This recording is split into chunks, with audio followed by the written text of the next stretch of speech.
Amados irmãos, a paz de nosso Senhor e Salvador Jesus Cristo.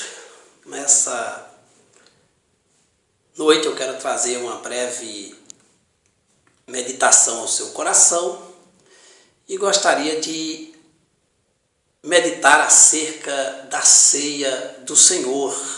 E quero tomar como base o versículo 33 do capítulo 6 do livro de João, quando o próprio Senhor Jesus falou para os seus seguidores que ali estavam presentes: porque o pão de Deus é o que desce dos céus e dá vida ao mundo. Palavras ditas pelo próprio Cristo, no livro de João, capítulo 6 e o versículo 33, como já foi citado. Meus queridos, a ceia do Senhor é um momento ímpar na vida daqueles que um dia receberam a Cristo como seu Salvador pessoal. Porém, quando nós falamos da ceia do Senhor, nós somos remetidos para duas verdades que são fundamentos do cristianismo. A primeira grande verdade que nós somos lembrados e somos remetidos através da palavra de Deus está no livro ou na carta de Paulo aos Coríntios, no capítulo 11, a partir do versículo 23, quando o apóstolo Paulo disse: porque eu recebi do Senhor o que também vos entreguei, que o Senhor Jesus, na noite em que foi traído, tomou o pão e, tendo dado graças, o partiu e deu aos seus discípulos, dizendo: tomai e comei, isto é o meu corpo, que é partido por vós, fazei isto todas as vezes que o comerdes, em memória de mim. Então, esta é a grande e primeira verdade do fundamento da ceia do Senhor. É que Cristo instituiu o sacramento da ceia. Foi o próprio Cristo quem falou que o pão foi partido, que o seu corpo foi partido, simbolicamente representado naquele pão, em favor de todos os homens. A segunda grande verdade é que quando nós participamos da ceia e participamos dos elementos, pão e vinho, nós somos remetidos a uma segunda verdade, que é a nova aliança.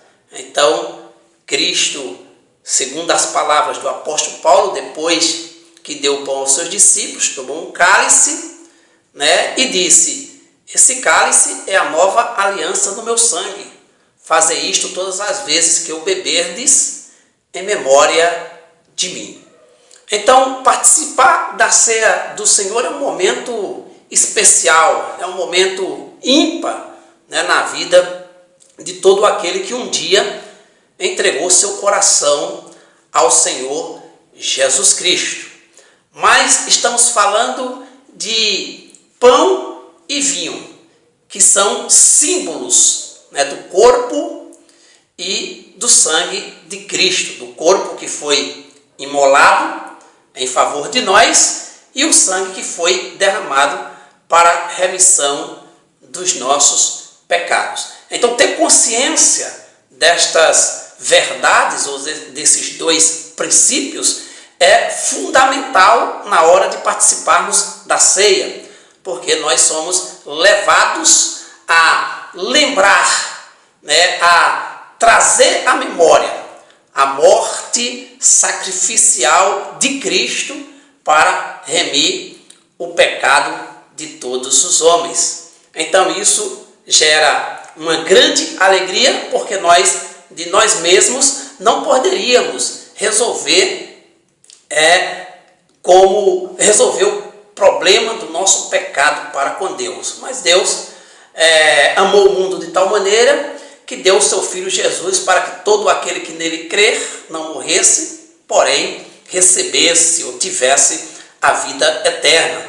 Então, quando nós participamos da ceia, ou quando nós entregamos nossa vida a Cristo, nós nos tornamos membro do corpo invisível de Cristo.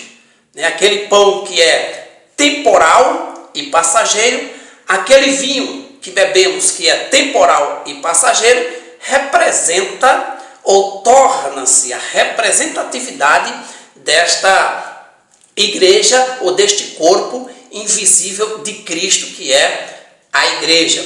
Então, são dois elementos temporais que representam uma ação verdadeira, eterna e infinita realizada por Cristo Jesus na cruz do Calvário.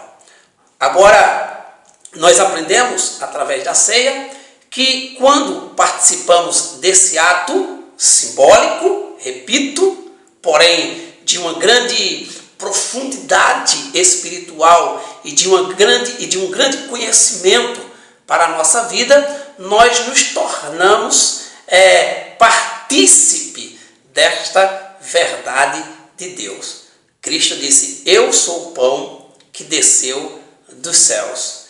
Eu sou o verdadeiro pão que desceu dos céus. Então, participar da ceia do Senhor, ou participar daqueles elementos simbólicos, representa para cada um de nós a grande verdade de que estamos sendo partícipe do corpo e do sangue de Cristo Jesus. Então, para você que está vendo esse vídeo e que não tem o privilégio de participar destes elementos no momento da ceia do Senhor, há uma grande lição, ou há uma grande anunciação para você nessa noite. Eu gostaria de lhe dizer: procure a Cristo, entregue sua vida a Jesus e torne você também participante deste ato tão especial na vida da igreja. Ele é um ato glorioso porque foi realizado por Cristo. Ele é um ato simbólico porque é realizado pela a igreja do Senhor Jesus Cristo, mas porém é um ato espiritual porque representa a morte e o sacrifício de Cristo na cruz do Calvário para a remissão dos nossos pecados. Então, olhe para Cristo, busque a Ele para a sua salvação e torne-se participante deste banquete espiritual. Que Deus nos abençoe e que nós nos tornemos a cada dia mais próximo do Senhor e participante de toda a bênção de Deus através de Cristo Jesus, o seu Filho. Até a próxima, em nome de Jesus.